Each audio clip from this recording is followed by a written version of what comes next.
하나님께서 우리에게 좋은 계절을 주셔서 오늘이 바로 그 10월의 첫 주일 주님 앞에 이 귀한 예배를 올려드립니다.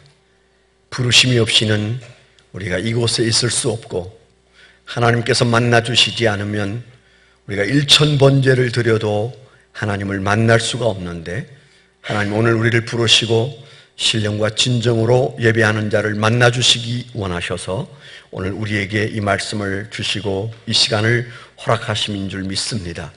하나님, 이 시간에 저희가 주의 말씀을 사모하며 하나님은 말씀으로 세상을 창조하셨고 말씀 가운데 거하시고 오늘도 그 말씀은 살아있어서 그 말씀을 믿는 자들에게 하나님의 권세가 드러나는 것을 저희가 믿습니다. 삶에 지치고 또 내일의 하나님의 붙잡아 주심이 없이는 오늘을 우리가 기쁨으로 살 수가 없어 하나님의 붙드시고 인도하심을 구합니다. 설교를 듣는 중에 믿음이 생겨 연약한 육체가 치료받는 은혜를 맛보게 하시고 수많은 염려 속에 살아가는 우리들이 그 염려로부터 다시 용기를 낼 수 있도록 하나님 말씀하여 주옵시고 우리가 부족하고 미련하여 저지르는 실수와 우리의 습관과 우리의 한계를 예수 그리스도의 생명의 말씀으로 주여 치료하고 일으킴을 받는 귀한 시간이 되게 하여 주옵소서. 미련한 종도 붙들어 주셔서 하나님의 말씀을 대언하는 주님이 하신 말씀만을 전할 수 있도록 인도해 주옵소서. 예수님 이름으로 감사하며 기도드렸습니다. 아멘. 네, 우리 좌우에 계신 분들과 다시 한번 격려하는 시간을 갖도록 하겠는데요. 하나님은 오늘도 살아서 우리 가운데 역사하십니다. 이렇게 말씀하시죠. 네. 네. 사람들은 예외 없이 누구나 인생을 파티를 즐기듯 축제로 살듯 잔치로 살고 싶어 하잖아요. 그래서 어제나 오늘이나 내일이나 우리 인생은 좀 그렇게 누군가에 의해서 즐겁게 되기를 원하지만은 사실 그렇게 사라지지는 않은 것 같습니다.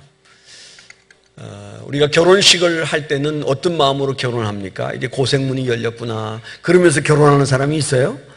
그렇지 않습니다. 오늘 같을 거라고, 남은 생애가 다 오늘 같을 거라고. 그래서 여러분들이 고르고 골라서 신랑을 고르고 신부를 골라서 결혼하잖아요. 그런데 살아보니까 어떻습니까? 잔치였던 날은 결혼할 때 그날이었어요. 그리고 어느 날 자식이 태어났을 때 잠시 기쁘고요. 그리고 대체로 우리의 삶은 위기 속에 살고 살얼음판에서 살고 그렇게 사는 게 인생입니다.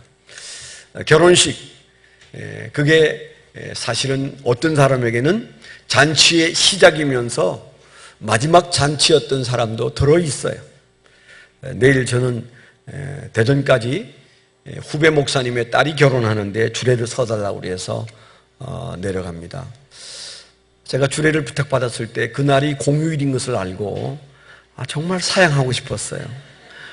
결혼 다 하는 건데 그 동네에서 얼마나 목사님이 수천 명 되는데 거기에서 그냥 한 분 모시지 뭘 서울에까지 부탁을 해서 그날은 아마 내려갈 때도 막히고 올라올 때도 막힐 텐데 말은 그렇게 안 했지만 속으로 좀 가까운 데서 좀 찾아보라고 제가 그랬지만 꼭 가장 좋은 날이기 때문에 꼭 하고 싶은 분에게 부탁을 해야 된다고 또 그래서 제가 할 수 없이 대답을 해놓고 내일이 걱정이 됩니다. 줄에 서는 사람의 의사는 묻지도 않고 무조건 주례하라고 하는 이유는 그분들에게는 그날이 큰 잔치일이기 때문에 그렇죠.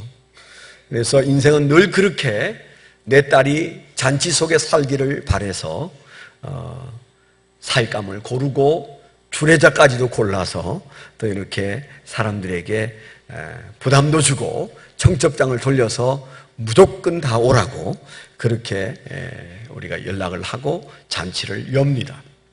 오늘 말씀의 내용도 그런 얘기죠. 어느 날 결혼잔치가 열리는데 갑자기 사고가 났습니다. 사람이 너무 많이 왔는지 아니면 무슨 실수가 있었는지 모르지만 포도주가 도중에 떨어졌어요. 우리 생각에 그까짓 뭐 하다가 음식 떨어지는 게 일상다반사지 그게 떨어졌다고 그게 문제가 되나? 이렇게 생각할 수도 있고, 그 동네가 아주 술꾼들만 사나 보다. 술꾼에게는 술이 떨어지면 아무것도 없는 것처럼 생각하잖아요. 그래서 어떤 신부는 제가 책을 읽으니까 예수님은 술 도가를 차리신 분이신데 왜 개신교 목사들은 술 먹는 것까지 야단법석이냐, 그렇게 써놨더라고요. 정신이 번쩍 들었어요. 뭐 이런 신부가 있지. 그래서 읽어보니까 그분 얘기는 이 술은 적당히 하면 괜찮은데 왜 꼭 개신교 목사들은 술 먹으면 꼭 지옥 갈 것처럼 그렇게 부산을 떨고 그러냐. 성경 잘 읽어보면 가나의 혼인잔치집에서 예수님이 물로 포도주를 만들어서 사람들에게 그 술을 퍼마시게 했는데 뭘 그렇게 문제가 되냐, 이렇게 써놨더라고요. 여러분 중에 그걸 동의하시는 분이 있는 건 아니죠? 네, 맞아. 그런 건데, 이 개신교는 여튼 제사도 못 지나게 하고, 술도 못 먹게 하고, 담배도 못 피게 하고, 뭘 하지 말라는 게 너무 많아. 그러고는 얼마나 시끄러운지, 또 돈 얘기는 또 얼마나 하는지, 난 천주교 가야 되는데, 그리고 혹시 앉아 계신 분은 안 계신지 몰라요. 그거 잘못된 얘기입니다. 그 신부는 제가 볼 때는 이스라엘을 좀 잘 몰라서 하는 말이에요. 그래도 제가 이스라엘을 많이 가보고 가서 거기에 체류해보기도 하고 그러지 않았겠습니까? 성경에서 말하는 2000년 전 잔치집에서의 포도주는 그냥 우리가 말하는 아침 이슬이 아니에요. 네. 그 술은 술이 아니고 반드시 그 파티에는 있어야 되는 중요한 음식이에요. 그래서요, 그 당대 사람들은, 제가 어떤 글을 읽어보니까 신랑 신부는 빠져도 포도주는 빠지면 안 된다가 그 당대 사람들의 생각. 결혼식장에서 신랑 신부는 빠져도 괜찮은데 포도주가 빠지면 안 된다. 그것도 맛없는 포도주, 그러면 그 사람은 그 동네에서만 아니고 여기저기에서 다 그 포도주를 먹어본 사람들이 다 욕한다는 겁니다. 그러니까 저는 잘 모르는데 포도주의 맛이 여러 가지인가 봐요. 비싼 거는 더 맛이 좋고, 갑자기 목사가 술 얘기를 하니까 미안합니다만은, 그래서 어떤 술은 한 병에 몇백만 원도 한다고 그러잖아요. 어떤 포도주는 그 몇 년산 이래가지고 그렇게 비싸답니다. 혹시 집사님 댁에 그런 포도주 잘 진열장에 두신 건 아니시죠? 네, 옛날에는 제가 신방 가면 집사님 집에 진열장에 술들이 이렇게 진열이 되어 있는 집을 들어봤어요. 그거 안 됩니다. 술 먹어서 지옥 가는 건 아니에요. 술 먹고 담배 피워서 지옥 가는 건 아니지만 신앙이 안 자랍니다. 안 자라요. 신앙 자라는 걸 포기했으면 몰라도 나는 신앙이 자라서 주님과 더욱 가까워지고 싶다. 그러면 우리가 끊을 것은 끊어야 되고 할 것은 해야 돼요. 아무것도 안 한 채 신앙 자라기를 바라세요? 안 자랍니다. 그냥 주일날 일주일에 한 번 딱 오는 게 여러분이 최선이라면 딱 신앙은 거기에 서 있을 거예요. 제가 장담합니다. 안 자랍니다. 우리의 노력이 없이 신앙이 자랄 수는 없어요. 그래서 우리가 주님께서 성경에 술 먹지 말라 말씀이 한두 군데 있습니까? 그러면 그거 끊어야 돼요. 적어도 이제 그건 어떤 술인가요? 우리가 먹는 아침 이슬을 말하는 겁니다. 성경에서 술 먹지 말라, 그렇게 말하는 건 아침 이슬이지, 여기에서 말하는 잔치집에 있는, 결혼식집에 있는 포도주를 말하는 건 아니에요. 그런데 어떻든 그날 그 중요한 음식 중에 하나인 포도주가 끊어져서 없습니다. 이제 그런 사고가 일어난 거죠. 인생이 그렇지 않습니까? 우리가 살아가는데 늘 잔치이고 싶지만은, 그러나 돌이켜보면 위기가 더 많았어요. 실패와 위기가 우리를 아주 곤혹스럽게 하는 일들이 너무 많아서 있지도 않은 문제를 끌어안고 걱정하고 염려하면서 사느라고 우리의 삶이 피곤합니다. 내일 닥치면 그날 걱정해도 되는데 오늘 우리는 실컷 걱정하고 내일 그 일 만나면 정신을 못 차려요. 그렇게 우리가 살아가는 인생이 우리 인생인 이유는 우리 인생의 잔치보다는 위기가 더 많기 때문입니다. 그래서 오늘 말씀을 보면 바로 그 잔치가 회복되는 얘기가 있어요. 잔치가 회복되는 얘기. 아주 멋있게 회복이 됩니다. 포도주가 없어졌는데 잠시 후에 들어온 포도주가 생애 처음 맛보는 맛있는 포도주가 들어오니까 사람들이 어쩔 줄 몰라 하는 그런 얘기죠. 그런데 우리는 오늘 말씀을 읽어보니까 예수님께서 첫 번 기적을 행하신 게 물로 포도주를 만드는 기적이었어요. 예수님께 이 세상에 사실 때 많은 기적을 행하셨는데 첫 번 기적은 중요하잖아요. 예수님이 메시아인 것을 드러내는 표적이 중요한데 그걸 어떻게 하필이면 물로 술을 만들고 계시나? 누구나 다 그건 한 번쯤 생각할 겁니다. 교회에서 금기로 하는 술을 예수님이 첫 번 표적으로 만들었다는 건 뭘 의미하지? 우리가 그런 생각을 다 한 번쯤은 했을 거예요. 오늘 말씀에 보면 첫 번이라는 말과 함께 그리고 행하신 일을 뭐라고 그래요? 표적이라 그렇게 말해요. 표적이라. 표적이라는 말은 무슨 말인가 하면 그냥 술 끊어진 잔치집에서 술을 만들어서 주는, 그래서 술이 필요한 사람에게 술을 공급하는 것은 표적이 아니에요. 표적은 그 사건을 통해서 예수님이 우리에게 해주고 싶은 아주 중요한 진리가 있다는 말입니다. 그 어떤 것보다도 우리에게 큰 진리를 말하고 싶어서 예수님께서 그 표적을 행하셨는데, 우리가 잘 아는 대로 예수님의 친척집인데 어머니와 함께 갔다가 술이 끊어지고 나니까 그 어머니가 예수님에게 부탁을 좀 했습니다. 왜 부탁했을까요? 그 어머니는 예수님을 아시니까. 술이 끊어져 있는 이 상황에서 아무도 이 문제를 해결할 수 없지만은 이 포도주를 해결하는 분은 아들 예수 그리스도는 할 수 있다라는, 아직 아무런 표적을 행하시지도 않았는데 예수님에게 부탁하잖아요. 그랬을 때 예수님이 뭐라고 그래요? 이 일이 나와 무슨 상관이 있습니까? 아직 내 때가 되지 않았습니다. 여인이여, 그렇게 말했어요. 우리가 흔히 여자여 이랬다고 해서 그걸 아주 예수님이 어머니를 그렇게 됐다고 하는데 아니고, 그건 존칭이에요. 존칭이고, 지금 예수님이 갑자기 그렇게 말한 그 말의 어투는 예수님의 공생애에서 이제 공적인 입장에서 얘기한 얘기이기 때문에 그렇습니다. 우리는 몰랐어도 그 어머니는 금방 그 말이 무슨 말인지, 어떤 어투인지, 무슨 뜻으로 예수님이 그렇게 말씀하셨는지 알아들었을 거예요. 그럼에도 불구하고 가서 하인들에게 뭐라고 해요? 혹시 예수님이 무슨 지시를 하면 아무 생각도 하지 말고 그대로 따라들 하시오. 이렇게 하고 기다리는 사이에 예수님이 곰곰이 생각해 보시고 가셔서 그 첫 표적을 행하신 것입니다. 그러니까 물을 포도주 만든 것이 중요한 것이 아니고, 그래서 사람들이 맛있는 포도주를 먹게 했다, 그게 사실이 아니고 그건 표적에 지나지 않는다. 예수님께서 그때 그 사람들과 오늘 우리에게 해주고 싶은, 오늘 처음 이 교회에 오신 분에게도 해주고 싶은, 예수님이 어떤 분이시냐, 나와 무슨 상관이 있는가, 그걸 말해주려고 하시는 거예요. 한마디로 말하면 예수님은 뭐예요? 잔치가 멈춘 인생의 그 위기를 회복시키시고 잔치를 회복시키시는 분이 하늘에서 오신 예수 그리스도시다. 그 예수를 만나면 우리 인생에 다시 잔치가 시작될 수 있다. 그것을 보여주시는 표적입니다. 그 표적을 통해서 여러분의 인생이 다시 잔치가 시작되는 축복을 누리게 되기를 축원합니다.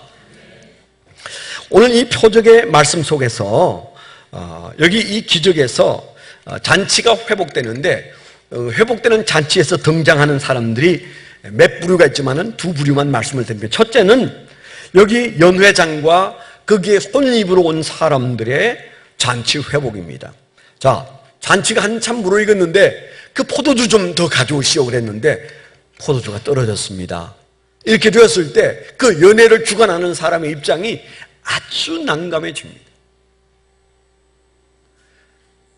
이스라엘의 그 당대에서 결혼식에서 포도주가 끊어졌다는 말은 마치 신부가 드레스를 집에다 두고 와서 결혼식 하려고 하는 거와 똑같다니까요. 이건 절대 말이 안 된다. 이건 있을 수 없는 일이다. 이 결혼식은 무효다. 그렇게 말할 정도의 비중 있는 그 행위가 포도주를 준비하는 것이고 그것을 내오는데, 제가 참고로 하나 말씀을 드리면 우리는 결혼식 하면 뭐 뷔페가 생각나죠. 그렇죠? 엄청 많은 음식이 생각나죠. 그런데 이스라엘은 2000년 전이나 지금이나 파티, 잔치는 큰데 음식은 별로입니다. 제가 이제 고각 발굴하러 가서 있는데 어느 날 그 히브리대 아미마잘 교수가 오늘 저녁에 우리가 잔치를 합니다. 그러면서 모두 오셔서 즐기십시다. 그래가지고 고고학 발굴한다고 그 대학 끝에서 땅 파고 힘들게 살다가 이야 오늘 잔치가 벌어진대. 그래가지고 아주 옷도 좋은 거 꺼내 입고 그리고 이제 신나서 나갔어요. 깜짝 놀랐어요. 다 모였는데 그날 밤 잔치에 나오는 음식이 뭔지 아세요? 소세지 하나, 토스트 하나, 그리고 음료수 한 병. 그게 그날 잔치의 음식의 전부였어요.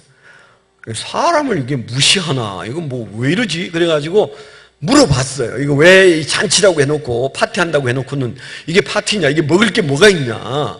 그랬더니 원래 이런데 이스라엘은 원래 먹는 게 검소해요.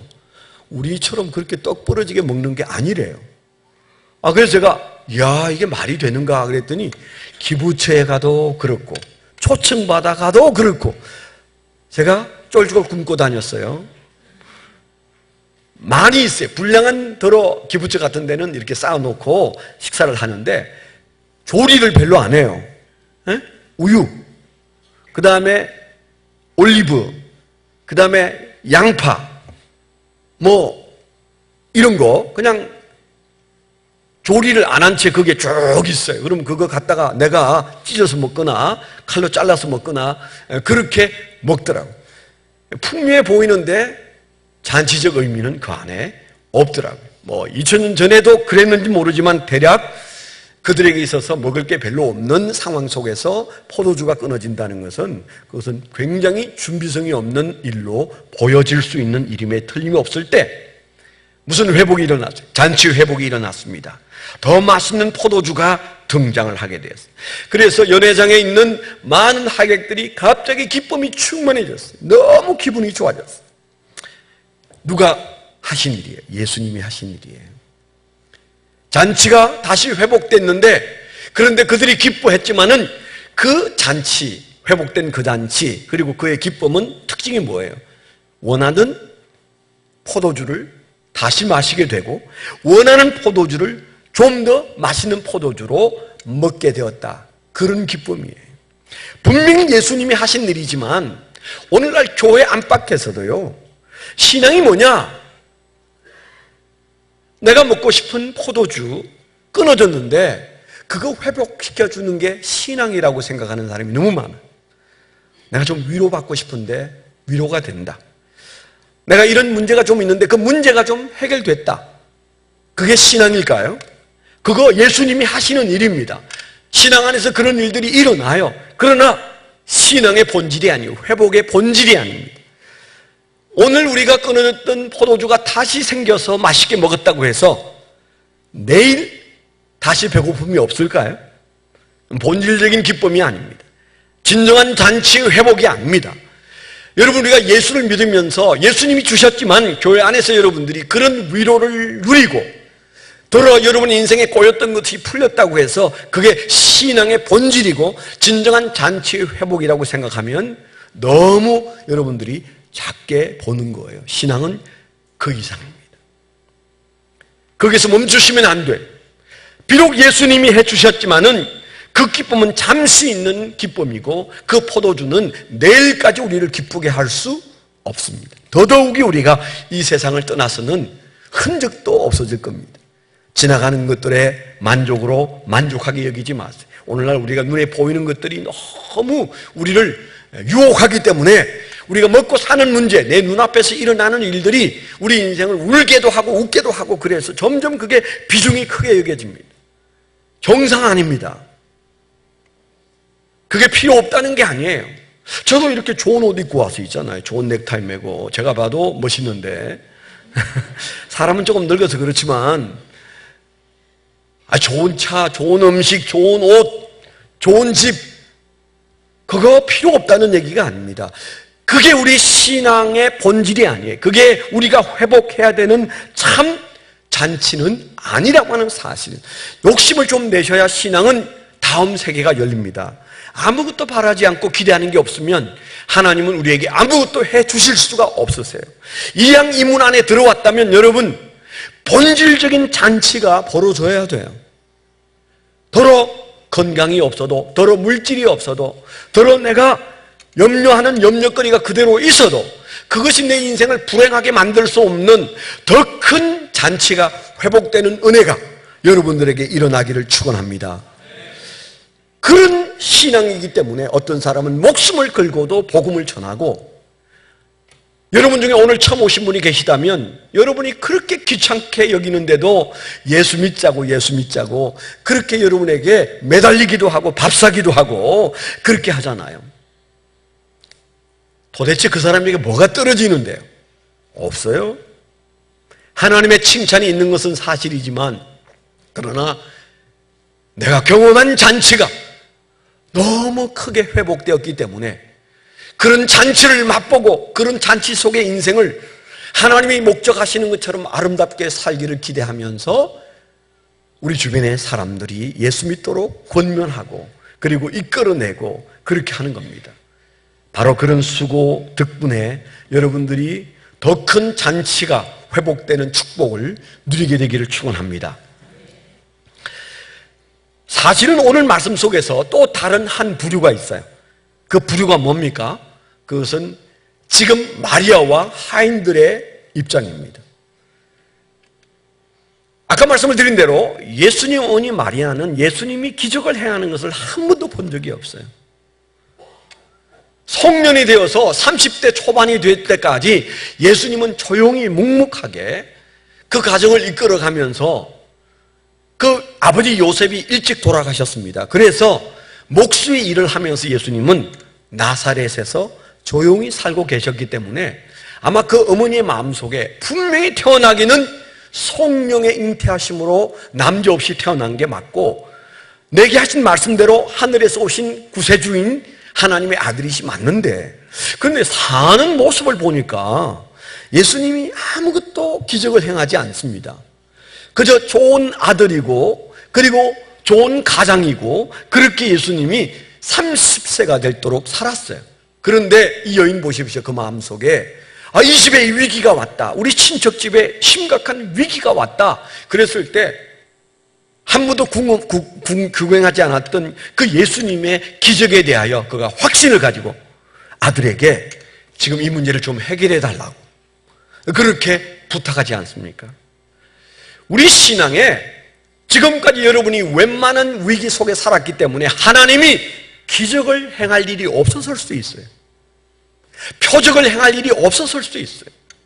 그래도 우리 가슴 속에 예수 그리스도가 그런 분인 줄 믿고 있는지 돌아보셔야 합니다. 예수님에 대하여 우리가 분명한 태도를 가져야 돼요. 다행히 내 인생에서 예수님이 기적을 행할 일이 없어서 감사해요. 그러나 기적을 행하셨을 때 그때가 오기 전에 우리 마음속에 주님은 그렇게 행하실 수 있는 분인 줄 믿어야 돼요. 오늘 일부 예배 때에도 어떤 분이 주중에 죽다가 살아나신 분이 계세요. 아마 여러분들이 연락을 받아서 기도해 주신 분도 계시겠는데, 그분이 혼수 상태에 있다가 회복이 돼서 오늘 일부 예배에 그 연약한 몸을 이끌고 와서 예배를 마친 다음에 요 앞에 나와서 기도해 달라고 나왔어요. 아직 믿음이 없는 분이세요. 그런데 그 부인의 믿음이 크고 귀합니다. 그래서 그 부인이 간절한 마음으로 사고 난다마자 전화가 와서 저희 목녀 모임 때 기도하고 막 그렇게 또 그 목자 부부가 또 막 내려가고 초원지기가 또 가고 막 이래가지고 간절한 마음으로 온 교회가 기도하면서 잘 되기를 원했을 때 그분이 죽음에서 노임을 받고 살아온 사건을 저희가 눈으로 목도했습니다. 사람이 어떻게 볼지 몰라요. 본인이 어떻게 생각할지 모르겠어요. 제가 아직 건강이 다 회복되지 않아서 제가 물어보지 못했지만은 제 눈으로 볼 때나 그 부인의 눈으로 볼 때는 하나님이 살려주신 겁니다. 그런데 우리 마음속에 하나님이, 예수님이 그런 분이란 사실을 믿고 사는지 여러분 자신에게 한번 물어보세요. 마리아는 예수님이 한 번도 기적을 행하지 않았을 때도 예수님은 능히 이 일을 하실 수 있는 분이라고 믿고 그런 부탁을 했어요. 이 일이 내게 무슨 상관이 있느냐고 예수님께서 어떻게 보면 면박처럼 말씀하셨을 때에도 하인들에게 예수님이 어떤 행동을 취하면 그대로 지시를 따르라 이렇게 부탁해 놓고 기다리고 있었어요. 마리아의 믿음이 좋은 겁니다. 예수님의 말씀은 저렇게 해도 예수님께서 잠시 후에 무슨 일을 하실지 모른다, 그런 마음을 가지고 있었던 이 마리아, 그리고 예수님의 말씀을 따라서 물을, 항아리에 있는 6 항아리에 있는 물을 퍼다가 그 물을 들고 가서 포도주를 이제 기다리는 사람에게 떡 갖다 주는 이 하인들의 태도를 보세요. 이게 가능한 걸까요?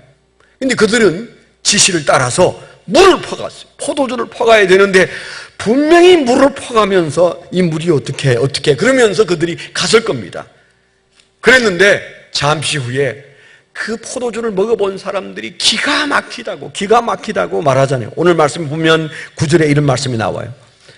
연회장은 물로 된 포도주를 맛보고도 어디서 났는지 알지 못하되, 10절에 말하되 사람마다 먼저 좋은 포도주를 내고 취한 후에 낮은 것을 내거늘 그들은 지금까지 좋은 포도주를 두었다가 꺼냈다고 그렇게 칭찬하면서 그들이 좋아하는데, 오늘 말씀에 뭐라고 그랬어요? 그 연회장 및 연회에 있는 사람들은 좋은 포도주를 맛보면서도 어디서 났는지 알지 못하되, 이 일이 어떻게 일어난 일인지 모르되 물을 떠온 하인들은 알더라 그랬어요. 물을 떠온 하인들은 알더라. 뭘 알았다는 거예요? 그저 물을 떠와서 포도주가 된 것을 마시는 사람은 마시는 즐거움에 취해 있을 때, 마리아와 하인들은 전혀 다른 기쁨이 그 마음속에 있었어요. 어떤 기쁨이 있었어요? 물이 변하여 포도주가 되는 이 변화의 역사의 중심에 서 있는 저분은 하나님의 아들 메시아시다. 물을 변하여 포도주를 만드는 것은 내 인생을 질적으로 변하게 만드실 분이 바로 저분이시다. 아멘. 바로 그 사실을 그들이 믿는 순간이었어요. 이 안다는 말은 바로 그런 뜻이에요. 오늘 우리가 신앙하는 우리가 포도주가 떨어져서 걱정하다가 포도주가 생겨서 기뻐하는 그런 잔치 회복 정도로 만족하면 안 됩니다. 우리 문제가 해결된 것으로 예수 믿는 게 이런 거라고 생각하면 안 돼요. 그런 일들을 통하여 우리는 반드시 바로 그 표적의 주인공이신 예수 그리스도, 메시아인 예수 그리스도를 발견해야 될 줄 믿습니다. 제가 가지고 있는 요즘 다 이제 핸드폰이 그렇지만 아이폰은 참 편리해요. 제가 이렇게 컴퓨터 자판기를 두들기 귀찮을 때는 그냥 제가 이렇게 들고 말을 하면 그 모니터에 제 말이 그대로 타자가 돼가지고 그게 이제 올라갑니다. 얼마나 편합니까? 대신에 이제 발음을 이제 잘 해야 되긴 해요. 그래서 제가 발음을 또박또박 잘 했어요. 제가 이제 감동이 오는 대로 이제 써 내려가는 내용을 말로 하면 아이폰이 받아서 이제 썼는데, 제가 그래서 메시아를 만난 것입니다 이랬는데 보니까 메시아? 이렇게 써놨어요. 메시냐고 묻고 있어, 이 모니터에서. 이게 왜 이러지? 나는 메시아를 얘기했는데 이 아이폰은 메시냐고 묻고 있어요. 그래서 내가 지웠어요. 메시아가 아닌데 왜 이게 나와? 다시 메시아를 만났습니다. 메시아? 이렇게 나와. 3번을 지웠어요. 그리고 제가 생각한 게, 이 먹통이, 이 바보가, 이 아이폰은 메시아가 뭔지를 몰라요. 지가 아는 단어로 메시아? 메시냐고 묻네. 그래서 메시냐고 썼어요. 메시아? 이렇게 썼어요. 저는 그러면서 우리 교회도 이 설교를 듣는 사람 중에도 제가 말하는 바로 그 잔치 회복의 중심에 메시아이신 예수 그리스도가 있는데, 메시아 그렇게 묻는 사람이 있을지도 몰라. 해석이 틀리고 생각이 다르고 예수를 바라보는 눈이 틀려서 예수가 메시아인 것을 알았던 이 하인들과 마리아의 기쁨을 우리가 헤아리지 못하면 여러분, 신앙의 진수를 놓치는 겁니다. 예수님은 물이 변하여 포도주가 되게 하시는 분이시고 질적인 변화가 우리 인생에서 날마다 일어날 수 있게 하시는 분이 예수 그리스도인 줄 믿습니다. 제가 어제 박효진 장로님의 영상을 좀 봤어요. 옛날에 우리 교회 이 건물 전에 있던 건물때 오신 것 같은데, 박효진 장로라고 교도관이었던 이분이 간정을 3일 동안 부흥회로 하신 적이 있는데, 그때 계셨던 분은 기억날 겁니다. 엄청 은혜를 받았어요. 저도 세상에 어떻게 기적이 저기에서만 일어나나 싶을 정도로 그 악한 인간들이 모여있는 교도소에서 이분이 얼마나 많은 사람들을, 흉악한 살인자들을 예수 믿고 구원받고 교수형으로 죽은 사람들이 수도 없이 많아서 간정이 너무 많아요. 지금도 그분은 전국을 다니면서, 전 세계를 다니면서 간정을 하고, 지금 현재는 여주에 있는 소망 교도소, 그러니까 기독교인들이 가는 교도소가 있습니다. 예수 믿는 사람도 죄를 많이 짓나 봐요. 그래서 기독교인들이 가는 교도소가 있는데, 거기에 이제 높은 사람으로 민간인이 되어서 있습니다. 이분은 어떤 전도를 많이 한 분인데, 근데 이분이 이제 제가 본 장면만 얘기하면 청송교도소로 이제 발령이 났어요. 그 당시에 계장이었을 때 이분이 발령이 나서 가면서 마음속에, 내가 거기 가면 전도할 사람이 있다. 조세형, 그 사람이 거기에 있다는데 그 사람 만나서 전도해야지. 그분이 나중에 아마 그분 통해서 예수를 믿은지 몰라도 예수 믿기 전에 그분을 만나려고 막 꿈을 꾸면서 청송교도소를 기쁜 마음으로 발령을 받아서 간 거예요. 가자마자 그 사람 얼굴을 한번 보고 싶어가지고 이제 그 교도소장에게 이제 공문을 썼습니다. 내가 몇 월 몇 시에 조세형을 면담하고 싶은데 허락해 주십시오. 아마 그게 그냥 가서 만날 수 있는 게 아닌가 봐요. 그랬더니 이 교도소장이 알고 보니까 아주 독실한 불교 신자라, 이분이 불상을 만들어가지고 그 감옥 안에 빈 방에다가 다 모셔놓고, 그 다음에 그 교도관, 죄수 중에 한 사람에게 넌 이것만 지켜. 그래가지고 그 죄수가 매일 와서 먼지 털고 닦고 막 이렇게 하는데, 얼마나 지극정성인지 그 교도소에 있는 그 죄수들에게는 안 하는데, 거기에는 에어컨도 집어넣어 놓고, 그 다음에 온풍기도 집어넣어 놔서 그 부처님이 추울까봐 그랬대. 가서 보고는 기가 딱 막혔어. 아니, 추위도 못 이기고 더위도 못 이기는 저 부처를 저렇게 섬기냐, 바보같이. 그런 마음이 들었대요. 근데 그 교도소장이 이제, 이 박효진 계장이 독실한 기독교인이어서, 이게 아주 마음에 안 들었던 모양이에요. 근데 그게, 만나는 이유를 거기에 써놓기를, 그에게 전도하려고 합니다. 이렇게 써 있으니까, 전도? 무슨 전도? 가서 나가 놀아. 그러면서 그 공문을, 상신한 공문을 집어던져 버렸대요. 그래서 이제 같은 교도소에 있으면서 조생을 한번 보고 전도하고 싶은데 못한 겁니다. 가자마자 사건이 하나 벌어졌어요. 박용진이라는, 용진이라고 하는 아주 흉악범 하나가 청송교도소를 탈옥한 겁니다. 거기는 뭐 절대 탈옥이 불가능한데 처음으로 한 사람이 탈옥을 한 거예요. 그래서 그 교도소 안이 발칵 뒤집어졌는데, 그 용진이라는 사람을 못 잡으면 70명이 옷을 벗거나 징계를 받거나 감봉 처리를 하거나 이래야 되니까 막 완전히 그 교도소가, 교도소장부터 시작해가지고 뭐 어쩔 줄 몰라 하고 있을 때, 그가 부산 어디에 나타났다는 얘기를 듣고 교도관 70명을 보낸 거예요. 그래서 잡으라고, 우리가 잡아야 된다고, 경찰이 잡기 전에 우리가 잡아야 된다고. 그래가지고 시시하면서 이제 부산 일대 70명이 퍼졌는데, 시간이 흐르는 대로 돼도 못 잡은 겁니다. 그러니까 어느 날 교도소장이 이 박효진 장로, 박효진 계장을 불러서, 당신 부산 사람인데 그 지리 잘 알지 않냐? 당신이 가서 지휘를 좀 해라. 그래가지고 이제 이분이 명령을 받고 간 겁니다. 다 모아놨어. 보니까 몰골이 거의 죄수 몰골이래. 교도관들이 그동안에 그냥 잠 못 자고 제대로 못 먹고, 그래가지고 숨어서 그 사람 찾아다니느라고 다들 지쳐가지고 죄수처럼 변해 있더래. 이래서는 안 되겠다. 하나님 앞에 기도했던 모양입니다. 그리고 이분이 다 모아놓고, 나 예수 믿는 사람인데 이거 우리가 아무리 기다려도 그 사람 못 잡는다. 이래가지고는 죽도 밥도 안 되고 다 70명이 이제 징계를 받게 되어 있는데, 내가 하나님 앞에 기도했는데 하나님이 이 일을 해 주실 것 같다. 앞으로 15일 안에 그 사람이 자수하도록 하겠다. 자수할 거니까 그렇게 알고 최소 인원만 찾고 나머지는 여기 이곳에서 좀 쉬고 좀 몸을 추스리라.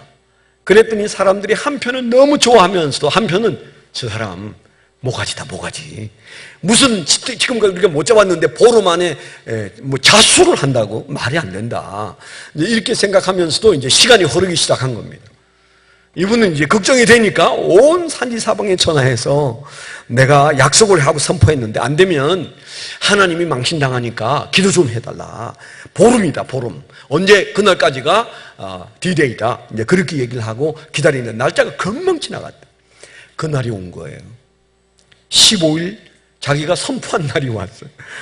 근데 지금 현재 교도관들은 높은 사람이 쉬라고 했으니까 계속 장기 두고 바둑 두고 거기서 놀고 있었습니다. 15일 날 저녁이 됐어요. 12시 10분 전, 10분만 지나면 이제 그날이 지나가서 이제 손가락질을 당할 판인데 10분 전에 전화가 따르르 와서 딱 받았더니 누구십니까? 그렇게 물었대요. 여기 박효진 계장이라고 그랬더니 좀 더 높은 사람 없으세요? 그랬대. 지금 현재는 내가 제일 높다 그랬더니 그러냐고. 당신 누구십니까? 그랬더니 나 용진인데요. 그 죄수가 전화를 한 겁니다. 그러니까 너무 놀래가지고 이분이 전화해 대고 뭐 용진이? 그랬더니 그게 있던 모든 교도관들이 깜짝 놀라가지고 숨을 죽이고 쳐다보고 있는 거예요. 입에서 무슨 말이 나오나. 그분 얘기가 뭔가 하면 그 용진이가 한 말이 내가 지쳐서 이제 그만하고 나 돌아갈래요. 나 자수할 테니까 높은 사람 보내주세요. 나 개장하고는 얘기 안 해요. 그래서 높은 사람 보내달라고 해서 몇 시간 후에 내가 데려오겠다. 청송에서 올리면 시간이 걸린다. 어디서 만나자. 아침에 만날 약속을 하는데 이제 이분이 얘기하면서 뭐 자수 이렇게 얘기를 했나 봐요. 거기 앉아 있는 사람들이 다 기절을 해요. 아니 그 15일이 됐는데 10분 남긴 사이에 용진이가 전화를 해서 자수한다니까 15일 전에 이 박효진에는 얼떨떨한 예수쟁이가 한 말이 사실이 돼버렸잖아요.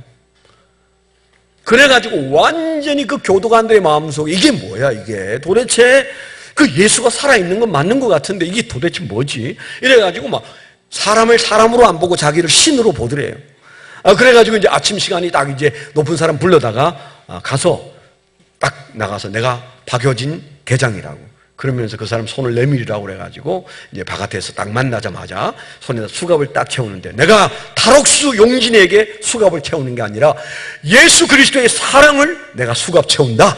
다 듣는 데서 예수 그리스도의 사랑을 내가 수갑 채운다. 딱 이러면서 수갑을 채웠다는 거예요.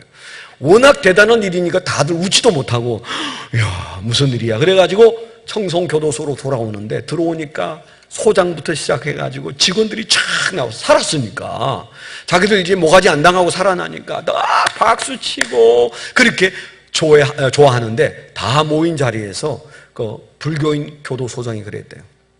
여러분 제가 한마디 할 텐데요. 우리가 다 살았는데 여기 박효진 계장인데 늘 계장 불렀는데 박효진 장로 이 장로가 앞으로 원하는 것은 뭐든 해주세요. 그랬다는 거예요. 그러니까 불교인 입에서 갑자기 장로란 말이 나와가지고 계급으로 말 안 하고 다 거기 있는 사람들이 얘기해서 그날부터 조세형이 만나고 싶으면 조세형이 만나고 누구든 본인이 전도하고 싶으면 그냥 만나지는 역사가 일어났다는 얘기를 하시더라고요. 여러분 그게 뭡니까? 질적으로 변한 사람이 한 번 질적으로 변하는 것이 아니라 그 메시아이신 예수 그리스도가 하시는 말씀마다 잔치가 회복되는 역사가 그 안에서 일어나는 줄 믿습니다. 우리가 예수를 대강 믿으면 안 돼요. 겨우 여러분들이 그저 교회 나오면서 죄 지을까 봐 겁내고 사는 정도로서는 하나님이 기뻐하지 않습니다. 믿음으로 죄를 이기고 피 흘리지 않아도 돼요. 예수님 피 흘렸기 때문에 여러분 피 흘리도록 죄와 싸울 필요는 없어요. 성령의 도우심을 구하고 그리고 우리가 물이 변하여 포도주가 되는 역사를 날마다 경험하면서 살 수 있음을 믿게 되기를 축원합니다. 오늘 이 복음을 처음 듣는 여러분, 예수는 시시한 예수가 아니에요. 그저 우리가 포도주 끊어줬다가 그거 얻어먹는 정도의 그런 예수 능력이 아닙니다. 물이 변하여 포도주가 되는 질적인 변화가 신앙 안에 있고 예수 안에 있습니다. 여러분, 이양 예수를 믿는 자리에 와 계시다면 그런 예수 그리스도를 만나서 날마다 주님이 원하시는 그 잔치의 회복을 여러분뿐만 아니고 여러분의 사랑하는 사람의 인생에서 잔치의 회복을 경험하는 축복의 역사가 일어나기를 축원합니다. 기도하겠습니다. 하나님 아버지, 오늘 예수님이 첫 번째 행한 기적을 통하여, 이 표적을 통하여 예수님이 어떤 분인지 그 손님들은 몰랐지만은 하인들은 알았다고 말씀하시는 이 말씀이 오늘 우리의 고백이 되게 하여 주옵소서. 물이 변하여 포도주가 되는 하나님의 아들의 능력이 우리가 믿는 예수 그리스도, 우리의 주인이신 예수 그리스도의 능력이므로 우리가 가는 곳마다 해서 물이 변하여 포도주가 되는 역사가 일어나게 하여 주시옵소서. 오늘 처음 이곳에 오거나 아직도 예수 그리스도를 알지 못하는 이들의 마음속에 인생의 위기에서 질적인 변화로 말씀하시는 예수 그리스도를 믿어 인생의 잔치가 회복되어지는 축복과 시작되는 역사가 일어나게 하여 주시옵소서. 예수 그리스도의 이름으로 감사하며 기도드렸습니다. 아멘.